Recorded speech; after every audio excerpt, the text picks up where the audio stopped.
The definition of child neglect is the persistent failure of a parent or carer to meet the physical, emotional or health needs of a child, but this can manifest itself in a number of ways. They may hide food, they may steal food, they may have dirty clothes, they may have soiled underwear. They could suffer permanent damage, physical damage to their health. So, if you have head lice that's untreated, that can cause significant sores and scabs in your head. And poor mental health because your self-esteem is very poor, you're bullied in school because you're not washed properly. And in its absolute worst case, it can actually lead to a child dying. But despite those dangers, according to today's report, thousands of neglected children are going unnoticed by the authorities. And that's often because when people suspect cases of neglect, 1 in 3 of them fail to report them. Obviously, if they had injuries on the child, then obviously you would report it then. But if you just think they're not, they're a bit unwashed and stuff, then probably not, no. But I wouldn't feel like it was my place.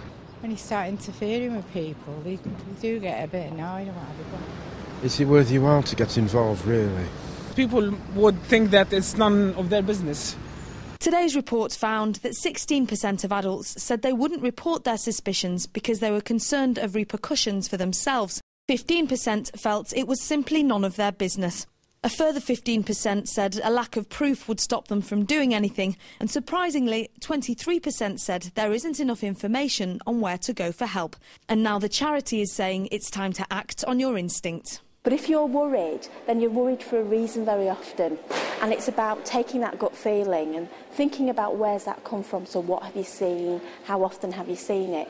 And talking that through with a professional. But it's for the professional, social services, or the police to make the judgment about whether it's sufficiently neglectful to take action.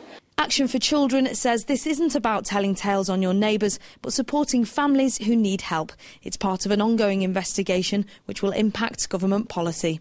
Nina Warhurst, Channel M News.